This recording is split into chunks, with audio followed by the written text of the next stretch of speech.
Joining us now is Michael Crawley, better known as the Professor of Prosperity. Michael brings decades of experience in sales, leadership, and personal development, and he's dedicated his career to helping people break through the limits they place on themselves. Inspired early on by iconic personal growth thought leaders, Michael became a Procter & Gallagher consultant, coaching individuals, families, sales teams, and business owners to shift their thinking and unlock real results in their personal and professional lives. He's passionate about guiding people to transform their paradigms because changing how you think is the first step to changing what you achieve. Today, we're diving into mindset, sales best practices, and how shifting your inner blueprint can meaningfully impact your success. And I went in for the interview, and they explained what it was, and it really was door-to-door sales. Yeah, and I don't even know if 90 days is enough, to be honest. No.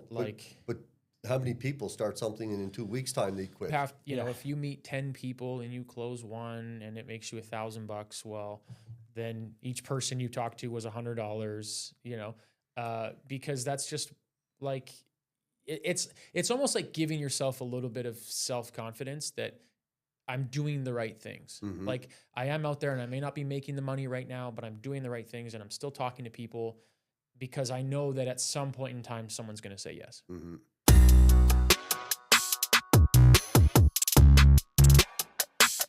All right. Welcome back to another episode of Cracking the Success Vault. Today we are joined by Michael Crawley. I'm really excited to have this conversation. We've talked a little bit about your personal coaching. We've also talked a little bit about you've been in direct sales for 37 years. Yes, I believe that was the right number. And like you, it seemed I'm very similar. I've really only truly done sort of one sales my whole life. So I'm really interested to have this conversation, but you grew up in Cape Breton. So let's talk a little bit about sort of, again, where you came from first. So how did you grow up in terms of family dynamics? Was entrepreneurial spirit sort of something that was already in your family? And let's start from there. Yeah, well, thanks for having me here first off, Sean. You're welcome. But yeah, I grew up in Whitney Pier, and I didn't really come from an entrepreneurial family as such. My dad was a steel worker. My mom was a social worker, and but they were go-getters. They were always doing stuff to help out in the community.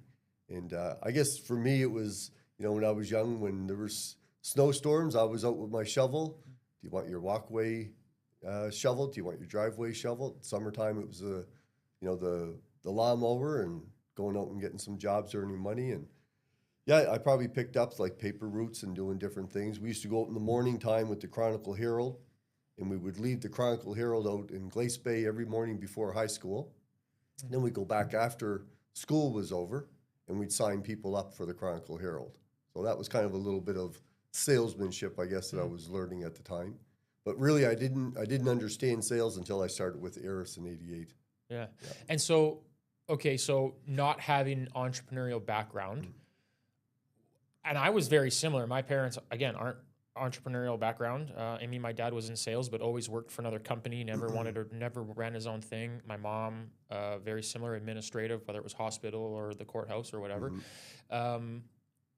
I as well did the mowing the lawn and shoveling the driveways and stuff like that. What do you think creates, or what do you think a young kid who does those things, what do you think separates them from other kids? Because not all of the kids are like you and I and do those things. But every time I talk to an entrepreneurial person, someone who's been really successful in a sales career, they're always like, I would sell painted rocks, or I was always the kid at school that sold the most or fundraised the most thing for things. Mm-hmm. What do you think, if for us not coming from entrepreneurial backgrounds, what do you think kind of gives us that drive? Like, where do you think that kind of comes from?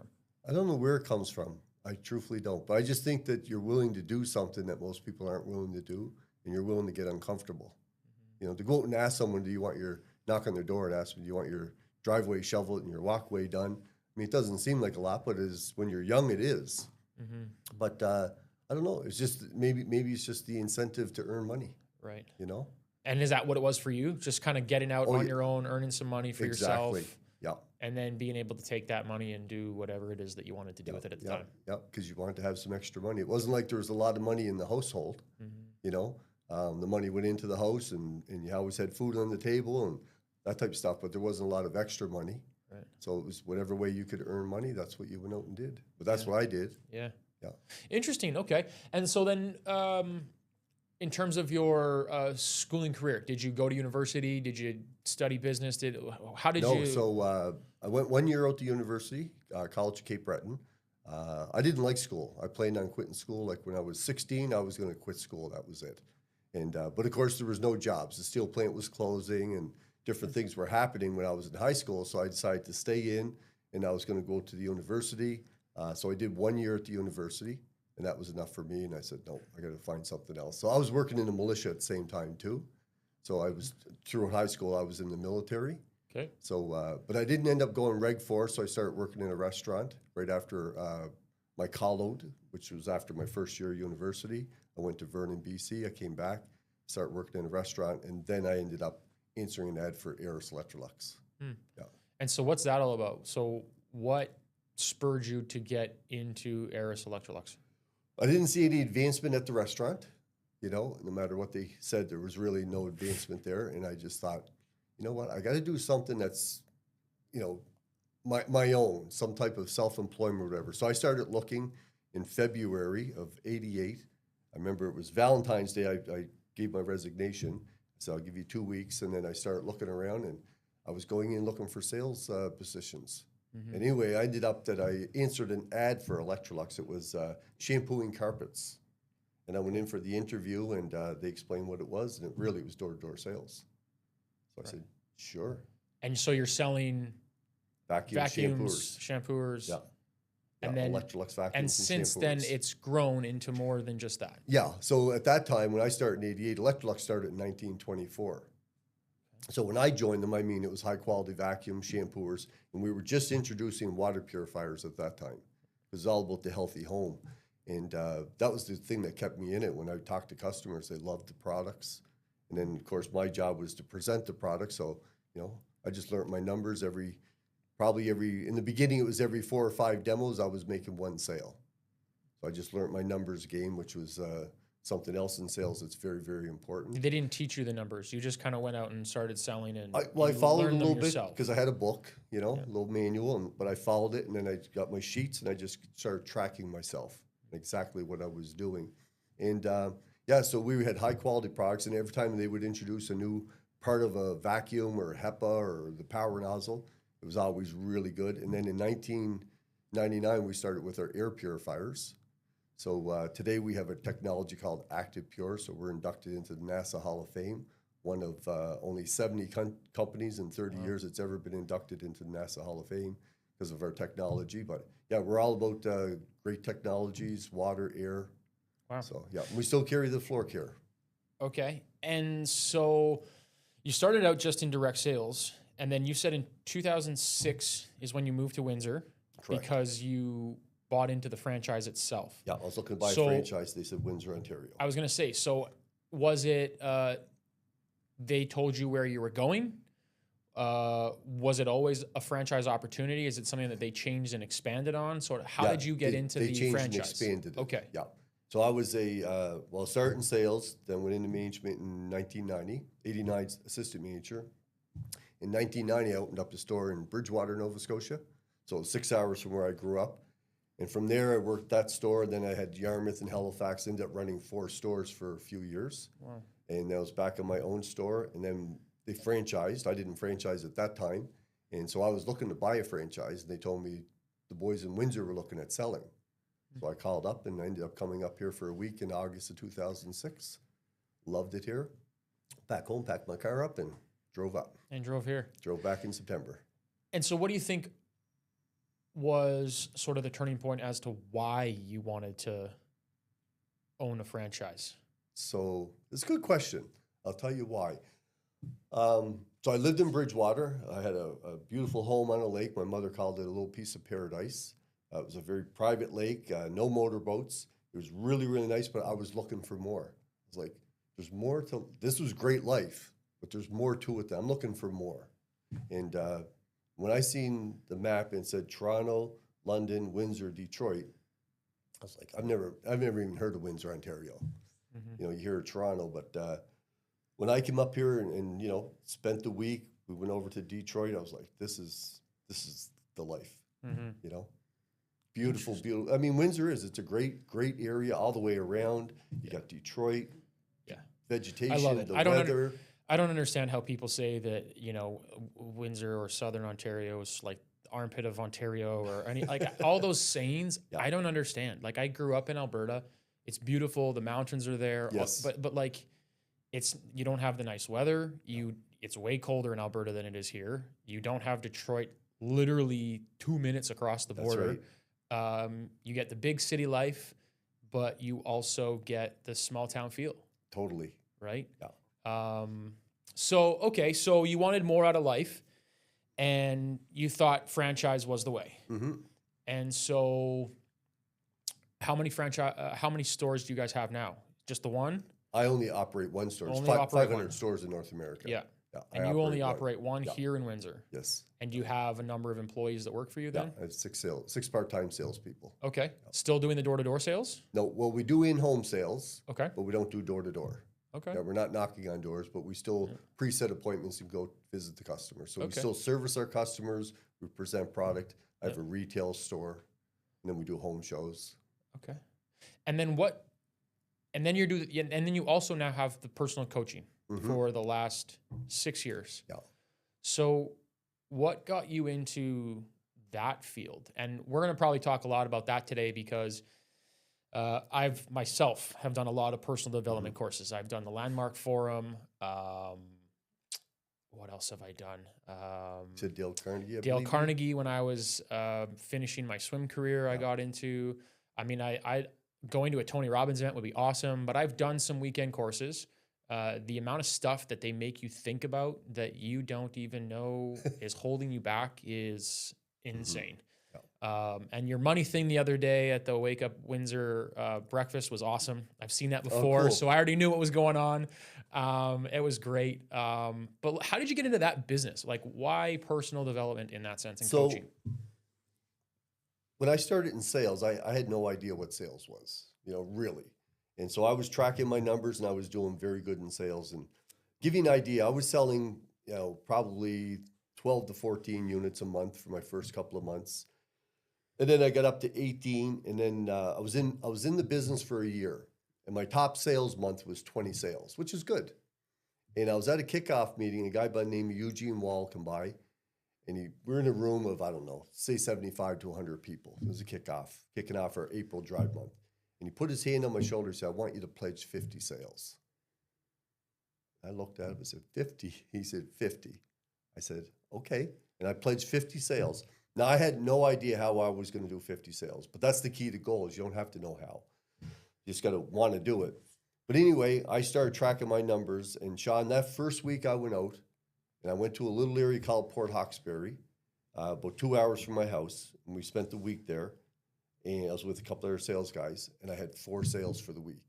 Now, drive month is 5 weeks. So I had 4 sales in my first week. Now I got to hit 50 sales. I did a lot of supplies. And this lady had said to me, "Come up to Cancel and I'll buy a vacuum from you on Monday." So that's going into the second week. So I showed up at her place at 9 o'clock in the morning. I left my place at somewhere around 4 o'clock in the morning, drove straight through, arrived at her place, and she said, "I'm not interested." And I said, "Well, let me just show it to you." She said, "No, I'm not interested." And so I ended up started knocking. When Francis, a friend of mine, arrived at noontime because he wasn't willing to get up that early in the morning, I had 3 sales made. And I finished that month with 52 sales. So that was me getting sales and showing some other people. Once I started with my own branch in 1990, now I'm hiring salespeople, so I'm recruiting them. And you got to motivate them. So I was studying with Les Brown, Zig Ziglar, Brian Tracy. I was following these guys. So I would just kind of, whatever they were talking about, that's what I was talking about in my meetings. Then we'd go into the field, and, I'd keep the guys based on the numbers and using all the lingo and the talk. And so I just got into motivational speaking in my meetings, and then take the guys into the field, guys and girls, And that's how I really started getting into the coaching side of it. Right. And so I just carried that through, and I did it with other businesses. I would help business people out, other sales people out, always willing to help, especially networking with people. And a gentleman here in town, he's now passed, God bless him, but his name was Gus Revenberg. And he was in my office one day. He was a great customer of mine. And he said, Mike, you should be a coach. This was around 2012, 2013, somewhere around, pretty sure around that time. And he said, you should be a coach. And I started thinking about it then. And all the greats are offering coaching programs, right? So I ended up that I followed, who I did follow too was Bob Proctor. And that's who I ended up going with, was Bob Proctor for my coaching. So that's how I ended up getting into it. Because you were doing it for your own staff. I was doing it, I was doing it for my staff. I was doing it for myself, because you got to lead yourself first, right? And so just helping other people out. And so I thought, hey, what happened was I ended up buying one of Bob's courses. It's called The Science of Getting Rich. That was in 2016. And it's a great book to get. Have you ever heard of it? The Science of Getting Rich. Never read it, no. So it's Wallace D. Wattles. And believe it or not, it's what The Secret is based off of. Sure. It's all old history, right? Yep. But I bought one of Bob's courses. He's a master at all this type of stuff. And then I went down to see him in 2019 in Los Angeles. And when I was in that room, I said, I got to teach this material. Yeah. Because like what you said earlier, you don't hear this stuff. They don't teach it in school. Nobody knows it. And once you start hearing it, for the first time, it's like it's mind-boggling. Yeah. But then once you start understanding it, then you really kind of puts everything in perspective. It's amazing to me because as a high-level athlete, so I swam on Canada's national team for 10 years, got to travel the world, had a great time doing it. You kind of almost like learn these kinds of things kind of through osmosis, sort of. Your coaches are telling you, just stay positive and just keep thinking or just keep working hard. But like nobody really like explains or teaches like why these principles are so important. Right. You just kind of like understand that, okay, well, if I'm just positive and I just keep working hard, I'll hit my goals. And you're like, okay, well, like things are hard and it's challenging, and you might not like getting up in the morning and going to the pool, but you do it anyways. And you get to the end of the season and you hit your goals or you surpass them by a mile, and you're like, what just happened? Exactly. And it's amazing to me that more of these things are not talked about in school. Yeah. Okay, so you've been doing it yourself. So I want to dig into some things then. So you've been coaching for quite some time. Your own staff, your own sales team, been actually coaching Bob Proctor stuff for 6 years. What do you think would be let's say the 3 most common things that most people need to learn? The most common things people need to learn, they need to learn to study. They need to learn about how their mind works. And I would say they need to learn to listen. That's the 3 most important things I would say right off the top of my head. And when you say study, what do you mean? That means that you pick a time in the day where you're going to take some study material that's going to benefit you. So it could be the book, The Science of Getting Rich, and sitting down and maybe reading 1 or 2 chapters and study it. Like you don't just read the book, you're going to read 1 or 2 chapters, and you may read the page 2 or 3 times. And then flip it and read that page too. But stick to that chapter, 1 or 2 chapters in the morning until you start to understand what's going on. Well, the reason I say that when it comes to study, how many people have told me, I read that book. I've read that book. I've read that book. All the time. I've got a great mindset. I read that book. So Think and Grow Rich is the go-to book for me. I've been reading it now it's phenomenal. Awesome book. We at the office, we just finished reading it as a group. Good. Yeah, it's powerful. So I've done masterminds but I've been reading it for probably about 34 years. Every year, and I've done masterminds and you read it all the time. But that was Bob's book. Bob read that every day of his life for 60 years. So people say to me, they say, oh, I read Think and Grow Rich. And I'll say, well, do you know the self-confidence formula? The what? Self-confidence formula. It's in there. Yeah. It says to study it, to know it off by heart. Right. But most people just read the words. They don't truly understand what they're reading. Exactly. And if you think about it, and we're all guilty of it. So if you're reading and you read a page, you've gone off on a thought trip somewhere.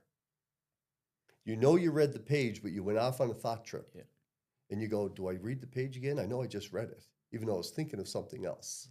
Or do you flip the page?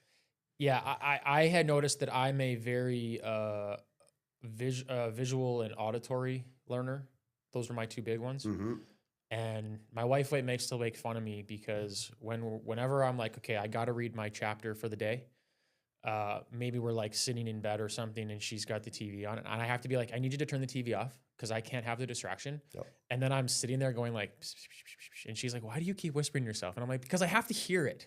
I can't just like read the words on a page. I don't know why, but that's just the way that that's just the way I learn. Right.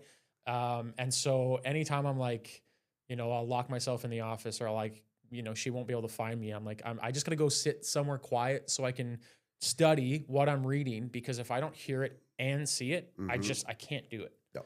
It's, Right? you're concentrating. Yeah. One of the reasons probably that you're whispering and talking it is vibration. Mm. And you may have heard that somewhere, and it's probably why you do that. So I read, there's something I'm reading now, and I read it in the morning, noontime, and nighttime. But morning and noontime, I read it to myself. But nighttime, I read it out loud. But if you go back to Napoleon Hill's son, Blair, who was born without ears, if you remember, the doctor said, basically, he'll never hear. And Napoleon said, that's your opinion, not mine. He will hear someday.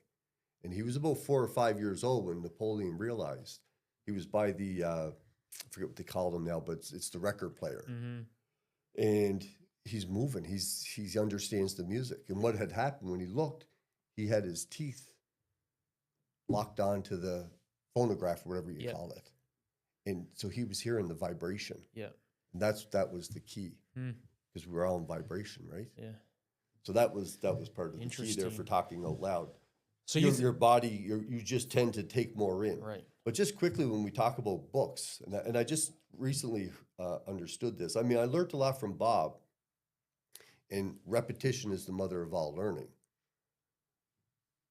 But you could ask anybody, could you recite a song? And if they have a favorite song, they could probably recite it. But ask them if they can recite one page out of any book that they've ever read. And they can't. They don't have a clue what's in the book. Yeah. That's a known fact. Yeah. Yeah, I mean, like thinking about it right now, I mean, I can think of lots of songs that are in my head. And if you just started playing the beat, you just don't even need the words. You start playing the beat and my brain will pick up the words of the song. Yeah. But like a page of a book, I don't think I could, I mean, I don't know. Yeah, I was reading my son Frosty the Snowman last night. I could probably picture those words, but that's a song, right? Yeah. So it's interesting that you say that. But yeah, I would agree with you. I mean, actually studying what you're learning, right, is a big key one. What was the second one you said? So there was studying, listening. What was the third one? That's a good question. Now, see, it was off the top of my head. Yeah. Well, let's just go back to the books for 1 second. I want to just point this part out.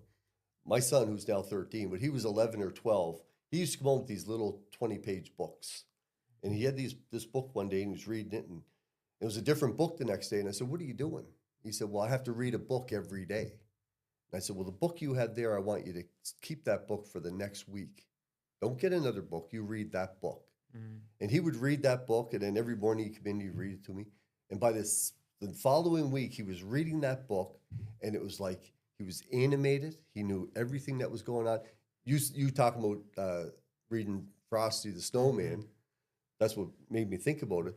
But he was so engaged into that one book, and he understood exactly what was going on because he read it for a full week. And isn't that what we end up doing a lot of times? We read a book, let's get another book. We read another book, and we're taught to do that. But we don't understand what's in it. We don't even know who the characters are. Right. Interesting that you say that. Yeah. So you and I both can't remember what number 2 was. Let's go to the listening one. I think this one's really important. Yeah. There's the old saying, you have 2 ears and one mouth, so you should listen twice as much as you speak. For a guy like yourself who's taught lots of different salespeople over the years and are now teaching other entrepreneurs, why do you say number 3 is? Why do you say listening is one of the things that most people need to do? Because they don't do it. It's unfortunate. Yeah. So everybody's listening to respond. They know what you're already saying, so they're already thinking about it, right? Instead of listening to the person, let the person do what they have to do. They want to get it off their chest, whatever it might be. Let them talk. But everybody's listening to respond. They want to get in on the action. And no, you got 2 ears, and that's what it's all about. So previous to sales, well, just when I get into sales, a lot of people said, Mike, you'll never make it in sales. Like, you wouldn't believe. I used to laugh and say I had so much support because everybody told me I wouldn't last in sales. I wouldn't make it in sales, right? Because I was a quiet guy. I'm an introvert by nature, okay? But I can talk about my product, talk about my business, but I'm an introvert by nature because I listen more. And so when I started in sales, I was listening to my clients. Mm-hmm. So I was listening. So I would ask questions. They would give me the answers. That's what it's all about. But a lot of times everybody thinks it's the fast talker, you know? And when you're talking, you're not listening. So you're not hearing anything. Yeah, and sales and entrepreneurship and running a business is all about solving a problem. And if you don't know what the problem is, if you can't really truly understand what a person wants, what they're trying to solve, then the likelihood that you're going to sell them is slim to none, right? You might hit a target every now and then, you know, but I'm a big believer in that. I find that when I have trained other financial advisors, a lot of them don't like the silence. And I sometimes after meetings, I have to be like, you weren't supposed to talk. Like, I wanted the silence because I wanted the client to, they answered nice and they gave me the nice answer, but I wanted the real answer. Right. And sometimes in financial services, there are some topics that people just don't want to talk about, right? Nobody likes to talk about passing away and what you want your money to go and all that kind of stuff. Like, but I want people to tell me the truth. Don't tell me the answer that you think I want to hear. And I'm perfectly comfortable sitting in silence, letting somebody talk. And when they think they've finished and I just stay quiet, I'm waiting for them to give me the real answer, right? Digging deeper all the time, right? You want to get digging deeper and find out what the real answer is. Yeah. Okay. And so those are 2 of the 3 things that most people need to learn. What do you think separates a good salesperson or a good entrepreneur from someone who isn't a good salesperson or a good entrepreneur? Persistence. That would be my first go-to, would be persistence. Persistence in sticking with it. Sticking with it through the ups and downs? Yeah, sticking to it, just to learn in the beginning. How many people start something and they quit so fast? They don't give something a try. You have to stay persistent give something at least 90 days if you're going to try something, even if it's a new method of sales. Right. But persistence would be one of the key factors. Yeah, and I honestly don't even know if 90 days is enough, to be honest. No. Like, but how many people start something and in 2 weeks' time they quit? yeah. 30 days they're finished, right? Yeah. But 2 weeks. Yeah, you don't even know. I guess I can agree with you. You don't even know if you even like something 2 weeks later. Yeah. You know, most people, the reason for that is they're listening to their friends and family. Friendly enemies, I'll call them. Yeah. The friends, the frenemies, family. yeah. You know, and they all want the best for them, but yet it's a lot of negativity, right? And you listen to it. So people, they give up very easy. Yeah, and that's because people they don't want to see the people they love and care about be hurt. And they don't want to see them fail at something. And so rather than support them and help them through some challenging times, they'd rather say, oh, I don't know if you'd be really good at that, because they just don't want to see their friends and family fail. Yeah, that's one part of it. And the other part is their belief system itself. So many people have so many limiting beliefs. So we call it in my industry the paradigm. The paradigm is a multitude of habits that are stored in your subconscious mind. So take sales, for example. Most people don't like salespeople. They have a bad rap from whenever back in the day, right? Whatever it might be. Could be TV, could be one bad instance with a salesperson. So, and there's a lot of positions today that are sales. Like, we're all salespeople at the end of the day. Yes. But that could be part of it too. You know, their limiting beliefs are, well, I don't want you to be a salesperson. So they don't want to hurt you, right? That's not going to work for you. Yeah. Maybe you should try something else.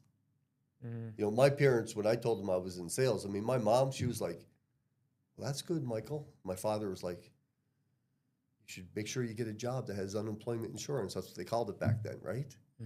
you know, because that was his limiting belief. That's the way they worked at the steel plant. They were laid off. They had to have that. Yeah.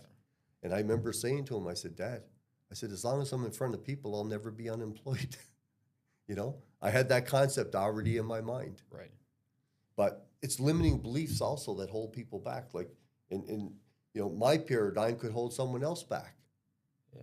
That's my limiting beliefs, right? Mm-hmm. So that's what ends up happening in families too. Just like goals. Just anybody setting a goal. You know, you don't want to tell people your goals, especially big goals, because they'll shoot you down. How are you going to do that? Right. What makes you think you can do that? Yeah. You know, I love The Pursuit of Happiness with Will Smith. It's great. I think it was his son Jada. Great Is it movie. Jada? Jaden? With the basketball. Yeah. And there's a scene where he's got the basketball. They're up on top of the roof, I think it is, or garage. And he's got the basketball. He's playing. He says, Dad, I'm going to the NBA. Or I'm going pro. I'm going pro. And Will goes, no, our family, no. You're going to be like me. You're not going to go pro. Yeah. And the little guy took the ball. And it breaks my heart when I see it. And he put the ball in the bag. And then if you remember, Will Smith grabbed hold of that chain link fence. Yep. And he looked down at him. He said, you know what? Don't you let anybody tell you can't do something. You can do whatever you want to do. Don't even let me, your father, tell you can't do something. That's a limiting belief. Well, he changed it quickly because he was consciously aware of it. Yeah. But most people aren't. Yeah. So the beginning response is what happens to most people. We kill dreams based on someone else's belief. Before they've even really truly started. Before they started. Yeah. And I would say that his character noticed that and changed that because he, in the moment, was also trying to do something that everyone said he couldn't do as well. Well, even his wife left him, right? Yeah. Yeah. Yeah. She didn't believe in him. Yeah. Yeah, that's a great story. I love that movie. It's a great story. It's a great movie. Especially considering I'm in finance. Like, I understand what he is doing and the cold calling and all that stuff. Like, so that's the one scene that I'll bring up when I do webinars, master classes for a limiting belief. That's where it starts at. You know, so when someone believes they can't do it, they'll put it onto you. Yeah. I think Les Brown put it, how did he put it? Don't tell other people your dreams because they can't see it for themselves. They'll never see it for you. Yeah. Yeah. Let's change topics a little bit Sure. then. You have something in your pocket. Yeah. We were talking a little bit about this earlier. What is it, and why do you have it? And are there other things like that you tell, entrepreneurs or salespeople or whatever to do to help push them forward? Yes. So I pulled out a pen because I have a pen in my pocket, and on it says, "Change is inevitable. Personal growth is a choice." Change is inevitable, but personal growth is a choice. Yeah. So I carry a goal card with me, and back when I started in sales, Tom Hopkins.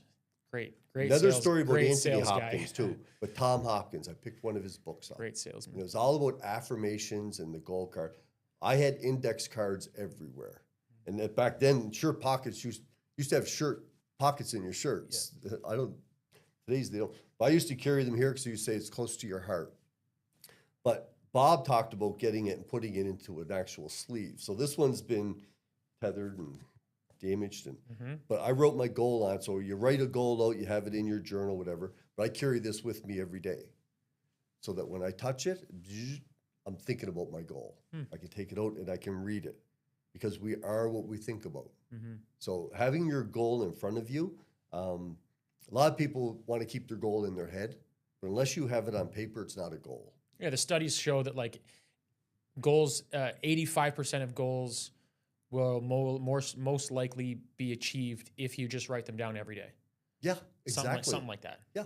Because what you're doing is you're getting it into your subconscious mind continuously, right? We have a conscious mind and a subconscious. The conscious can accept or reject anything, but your subconscious can only accept it. But the only way you can do it is through repetition, over and over and over, and believing it. So that's the purpose of a goal card. And so are you open to talking about some of the goals that are on there? No, I'm not yet. Not yet. All right. Nope. Chris had asked me this from All In Content, he had asked me about this back a while ago. So this goal is coming to fruition, but it's not there yet. And it's a December 2025 goal. Yep. It'll probably be by the end of January. Okay. So I've done many of these. And if you put a date on it, but a goal is a spiritual seed. Okay. So you can't guarantee when it's going to happen. So when your wife was pregnant, you knew it was going to be 9 months, 282 days. Well, anything that we plant in the ground, potatoes, tomatoes, carrots, you know when they're going to come up and it's time to pick them. Yeah. But when it comes to goals, it's a spiritual seed. So there's no guarantee onto it. But if you're working at it on a continuous basis, it has to come to fruition at some point. Yeah. So this will probably be towards the end of January. Nice. I'll give you an example, though, of the first time that I really wrote a full thing down. I just seen Zig Ziglar in 1989. I had to travel from Sydney to Halifax. It was a 5-hour drive just to see Zig Ziglar. That's why I loved when I moved here. You could go across the way and see all kinds of great people. Yeah. It was like amazing. But anyway, I bought his journal and writing goals out. One of the goals I wrote out was to own a new car June the 8th of 1991. June 8th, 1991, okay. Okay. So, or 1990, I can't remember, 1990, I believe. So anyway, I wrote that down. I had a bunch of other goals, and I still have the book, and some of those goals I've achieved, some are ongoing. But that goal, and I didn't own any new cars at the time. I had a Grand Marquis. I had owned some form of a Chev. I had a Grand Prix. But this would have been my first new car if I hit it. Mm-hmm. And I had no idea that week that I was even going to get a car. And on Friday, a gentleman by the name of, I can't even think of his name now, it'll come to me, called me up and said, Mike, why don't you come up to the dealership? Because I knew him. He said, come up to the dealership. He said, take a car for a test drive tomorrow, and we'll put your name in for a barbecue. It was a Hyundai dealership in Bridgewater. So I went up, took it for a test drive, and bought the car. And that was the date. Right? Interesting. Yeah. I had no idea about it. You put a date down, but you don't know what's going to happen, right? Yeah. So back a couple of years ago, I had one of these cards, and I had a goal on it, and it wasn't a year long, it was a shorter goal. And it was a monetary goal. It was huge. It was big for me, for a lot of people, it would have been pretty big. And on the Friday, the goal hit. But I wasn't paying attention to it. I didn't realize until Tuesday that was the exact date on my card. Now, that's 2 times that it hit on the exact date. Sure. The chances of that happening is next to slim because it's a spiritual seed. But you have a goal, you put a date on it, and you work towards it. But a goal is not about what you get, it's who you become. So it's not about getting, it's about the growth. It's about who you become. Yeah, I 100% agree with that, because if you already were the person that you needed to become, you'd already have the thing that you were striving for. Mm-hmm. And so goals are, because they are things that you don't already have, it's because you don't take the right action, you don't think the right way, you don't do the things necessary to have that thing. Mm-hmm. So I 100% agree on there. I mean, my favorite story, that's the Jim Carrey. You're probably aware of it. I like it. I like the way he tells it on Oprah, where he's like, I set a goal to make $10 million by whatever it was, Thanksgiving of 1993 or whatever that day was. And he's like, but I wrote it on a check and I put it in my pocket and it just deteriorated. And he's like, I ended up making whatever, $10 million on Dumb and Dumber or whatever that was. And he's like, but you can't just put the check in your pocket and then go home and sit on the couch and eat a sandwich. You can't just cross your fingers and meditate and hope it's going to happen. You actually have to still go to work. You have to but the things are out there and you can still operate on a daily basis going, these things are out here. Other people have these things. So why can't I have these things? Mm-hmm. But that doesn't mean you just don't work. You still have to go to work and you still have to do the work. And that's the difference, right? You have to act like the person who already has the goal. Yeah. That means you've got to go do the work. Yeah. It's not just you write it down and think, oh, well, it's going to happen. Yeah. You got to act like that person, and you got to just put the work in. What do you say to people then? I don't know if you have this with, the coaching and the salespeople you've had over the time, but what do you say to people who, don't want to write a goal down or don't want to, put pen to paper because they don't want to fail. They don't want to not hit it. Yeah. What do you say to those So people? over my years, I've had a lot of salespeople. I've had boards up, or we would put stars on them. I all the motivational stuff I could do, give stuff away. I mean, I would give gold cross pens away in my morning meetings, or go for the day. There's so many different things that I would give away. You're always going to have those people that they don't want to fail. So they're not going to set a high goal. They're going to set a low goal. Okay. They just don't want to be disappointed, or for whatever reason. It's like if you increase your failure rate, you'll increase your success rate. Mm-hmm. There's one famous guy say if you double your failure rate, you'll automatically increase your success rate. That's how you learn. Like I get paid for people saying no to me when I was knocking on doors. So the way I figured out my math was for every door I knocked on back in I'll say 1989, I was making $2.35, whether someone was at the door or they weren't at the door. Mm-hmm. But when I'd knock on that door, I'd still do my spiel, even if I was just looking at myself through the glass, the reflection. Because when I went to the next door, I was prepared, right. Or the next door. So that's interesting. That was, because again, we're acting all the time. You have a script. You have to keep getting better and better and better, and that's something that a lot of people don't want to do. They don't want to put the time in to perfect themselves. You have to be doing it over and over. Earlier when we talked about Tom Hopkins, Anthony Hopkins, one of the greatest actors, he says he takes a script. You know how many times he reads a script? 250 times. Whoa. So back when I would hire telemarketers, and I got a great telemarketer right now in my office for Eris, but years ago, like when I had 20 salespeople in Nova Scotia and I'd hire telemarketers, I would give them their script. And I would say, now read the script over and over before you pick the telephone up. Because when an actor gets a script, first thing they do is they read it and they decide, well, yeah, I like it. I'll audition for the movie, or they'll throw it away. I'm not going to do it. But if they like it, they start reading it, and then they start role playing. And then what do? Especially like you take Will Smith playing Muhammad Ali, or when he did Pursuit, they become that person, right? That's the key to what we're doing in everything. You become the person that you see, so you act like that person on a continuous basis. And that's what most people aren't willing to do. You got to be willing to put the time in to do that. Why do you think most people aren't willing to do it? I don't know. It could be belief. That could be a little bit of it. Not believing in themselves, not understanding how to do it, maybe. Because I believe in that you should write out a self-image script also, and something you should read and listen to on a regular basis. There's a lot of different things you could do, but belief might be one of the biggest ones. What do? We hear seeing is believing. We're hooked up, right? We got our senses. We see, hear, smell, taste, and touch. So seeing and hearing. We're in a negative world. Before a kid is 5 years old, he heard 5,000 no's, 6,000 no's, right? Can I have that bar, Mom? No. Can I have that, Dad? No. How many times has a child heard that?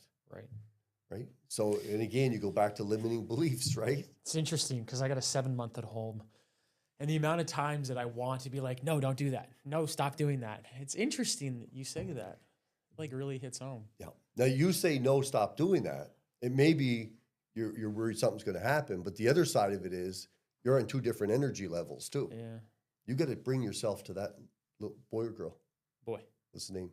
Liam. You got to bring yourself to Liam's energy. Yeah. Just we all have to. We're all energy. Fun. You mean like energy, as in like just being fun and playful and whatever he's doing, you got to be that person too. When Liam's ready to start climbing up the stairs, a lot of people are going to be like, especially family members, oh no, don't climb the stairs. You got to be there with them and climb the stairs with them. Right? Yeah. That's what he wants to do. Let them do it, but be there with them. Yeah.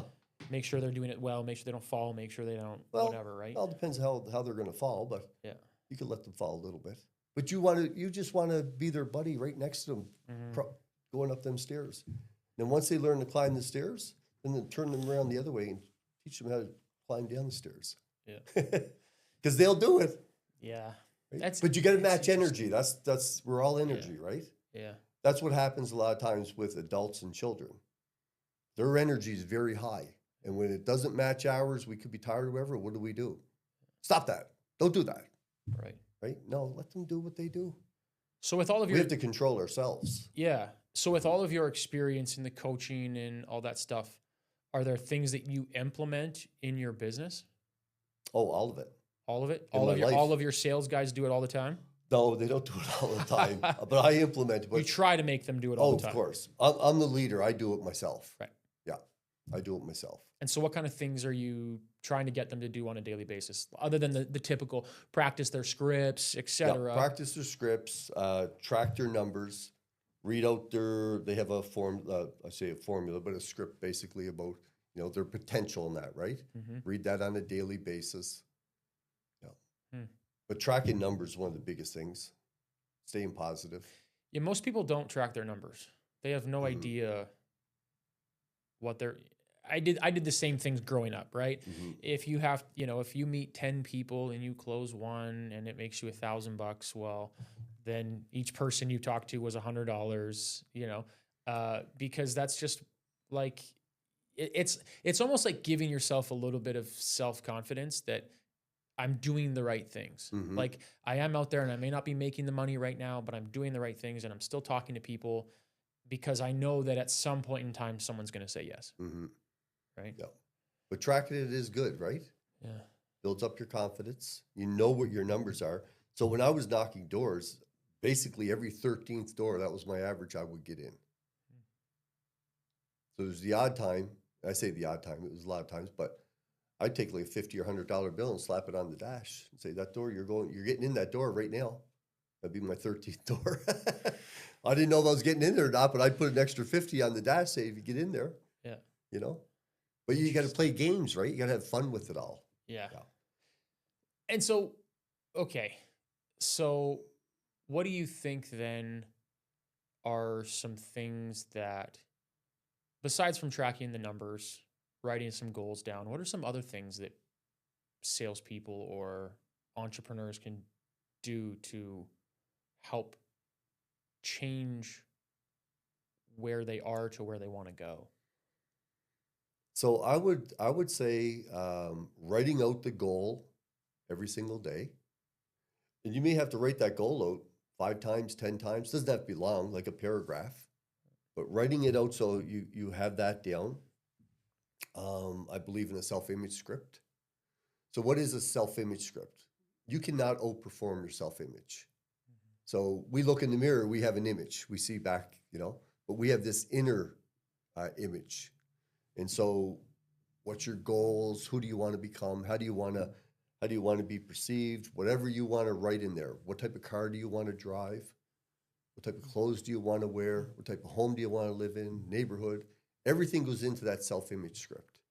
And then you start reading that on a regular basis. So you write it and then you become it.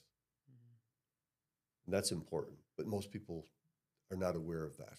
Yeah. So that's something I would propose to people for sure. Writing out a self-image script. Writing out a self-image script.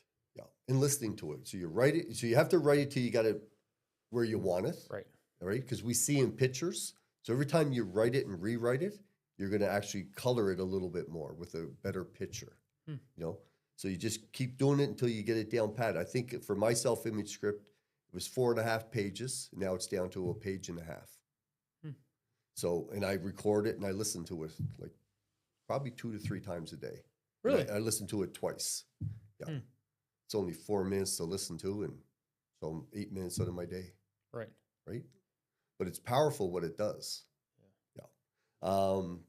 So writing out your goals, self-image script, some study time. I don't have my phone with me, but it's great to have a phone. These things are computers, but don't be distracted too much. Yeah. There's too much distraction going on, too much playtime going on. Start to focus. When you're at work, do your work. And when you're home, do what you do at home, Especially for business people and if you have, I know you have a young family, and no disrespect, if you do, I can get lost in work. Take the phone, put it aside, focus. Right. Right. I didn't get married till I was 47 years old, so I didn't have no distractions. I was in the field. You know, I was all in. Right. Yeah. And I set it up that way. That was the way it was going to be with me. Did you ever have plan B when you got into sales? No, there's no. There Once was I started with Eris Electrolux, that was it. I was like all in. Yeah. Seriously. Yeah. Yeah. This was going to be my future, and I loved it.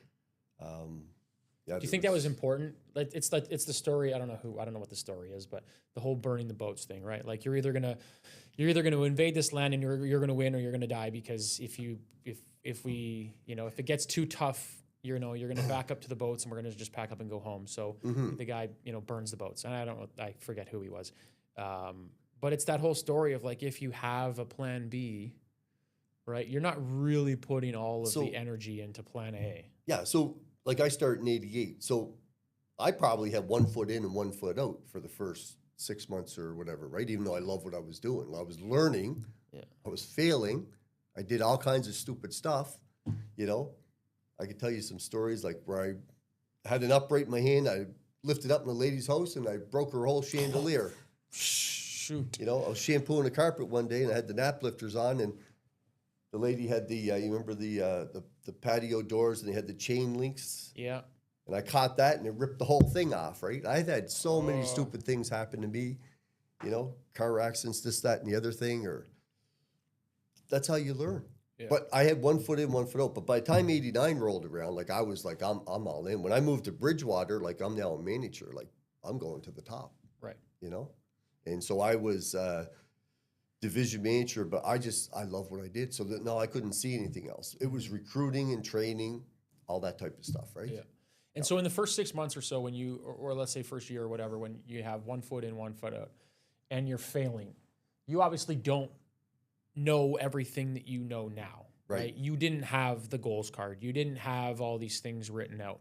What did you do to get through it? What did you do to get through some of those hard days? Well, I did have like I did have my index cards. I did have things. Okay. I just weathered through it. There was some tough times, but I weathered through it. Tomorrow's going to be a better day. I mean, I grew up in Cape Breton. That's where I started at. I mean, a day like today, now we what it's like here today. We're at minus 14 with the wind chill factor. I can remember going out minus 30 and knocking on doors. And you can't be outside more than 10 to 15 minutes or you're going to have frostbite. So you got in the door. Yeah. But no, you had to go out if you wanted to earn, because you're commission sales. You just can't sit home and say, oh, yeah, I'll work tomorrow. Because tomorrow could be the exact same day. We worked in all types of weather. My famous saying is, it's not the weather, it's whether or not you want to. I love that saying. It's not the weather, it's whether or not you want to. Picked that up in 1991 along with Just Do It. Yeah. And there were two of the things that, in my mind, helped me become successful. Yeah. Interesting. And sticking with it, like going out and making sure, I can tell you there was one day I was in Bridgewater. I called my brother. He was doing some sales with me. It was minus 38 degrees out. And I said, you want to go down to Clark's Harbor? It was about an hour and a half drive away. A little fishing community. And I had a customer down there I wanted to see. And he's like, are you crazy? I said, no, come on. We'll go out. We'll knock some doors. And we came back that day with 2 sales. Like, just in the afternoon, I picked them up. It was lunchtime. We gassed up. I can still picture myself at that gas station, the Irving in Liverpool, freezing. But it was no problem getting indoors, and we were back home by supper time. Yeah. But you can't let the weather stop you. We worked in snowstorms, everything. If you let the weather stop you, you're going to be dead in the water. Yeah. The weather can be your friend, actually. Yeah, it's interesting you say that, because I had a conversation with someone the other day that they were like, it's so gloomy out today when I woke up that I just don't, I'm just not feeling it. And I'm like, you just, you're letting something that you actually have literally zero control over just determine how great you feel today. That's right. Like, you woke up and Mother Nature just happened to have some clouds, and so you're in a bad attitude. It just makes no sense to me. No. And this is where you have to get the mindset the right way. You got to wake up excited about the day. It doesn't matter what goes on, right? Yeah. You got to be excited about the day. My son was now 13, but when he was 10, but earlier than that, when it rained out, we didn't call it rain, we called it liquid sunshine. Okay, that's what it is. It's liquid sunshine. It's awesome. So anyway, this one day we're gonna go out, we're gonna go biking, and I'm looking out the patio door, and it's nice out in Amherstburg. It's nice out. We get on our bikes in the garage. I hit the thing, put the door up. It is pouring down rain. I don't know if it just happened then or what. He looked at me, he said, "Dad, it's only liquid sunshine. You can't let the devil stop you." And out the door, and off he went, and I went with him. We went biking in the rain. That's awesome. Mindset. Yeah. But if you're gonna let and that's it probably a day, super cool memory that both you and him have yes, forever. Yeah. And we know, listen, when the sun shines, everybody's happy. And yeah, when it's gloomy, and it affects people differently. That's true, but you can't let it affect you. Yeah, If you got to do your best not to. Man let it affect alive. you, Yeah. And when you're in a leadership role, you cannot. You got to be straight ahead and forward all the time. Yeah. Because if your people behind you start seeing things, they're going to pick up on that right away. Mm-hmm. Yeah. Yeah, I don't know. I don't know if it was I don't know if I did it on a podcast, but did you ever hear the story of the Chinese farmer? Ever heard that story? I heard it I heard it a while ago, and I love it. It's Chinese farmer wakes up one day and his horses they ran away, right? And the rest of the villagers are like, "Oh, that must suck," and he's like, maybe. And then the next day he wakes up and the horses come back, and the villagers come back and like, "Oh my God, your horses came back. That must be fantastic." And he's like, "I don't know, maybe." And then the next day his son is playing on the horse and he falls and breaks his leg, and the villagers are like, that's got to suck. And he's like, "Maybe." And the next day, military comes through and conscripts all the young men, and his son can't go because he's got a broken leg. And the villagers are like, "Oh, that's really good for you." And he's like, "Maybe." Like, you just don't know, right? It could be good, it could be bad. Yeah. You don't know what that is going to do in the future. You don't know what that's going to do next day, right?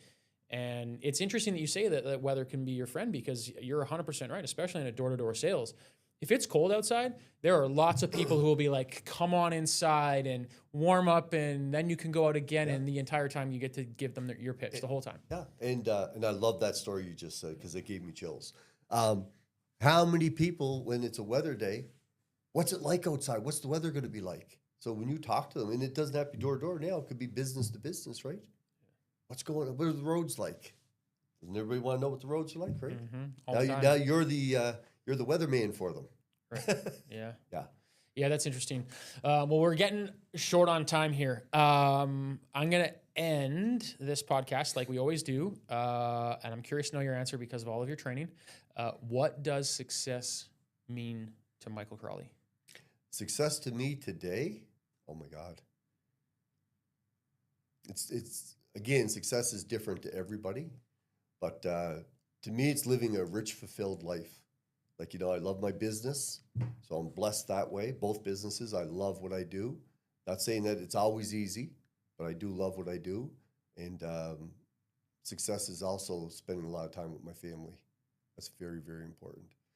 Again, I said it earlier when I started in the business. I mean, I was a single person, right, for most of my life, so I knew what I was doing that way.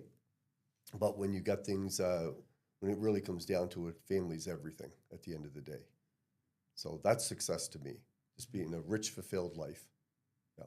And being happy. I can get behind that. Yeah. That's awesome. Important.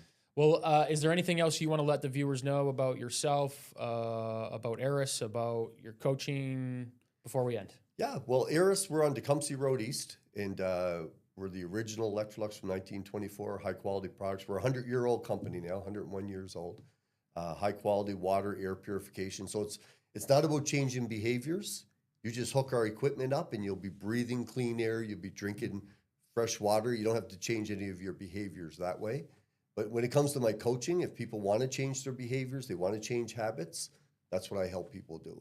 Live a better life by changing, not just taking one habit and switching it for another habit that may be bad, but changing the habit so that they can help you. Yeah. And understanding how the mind works.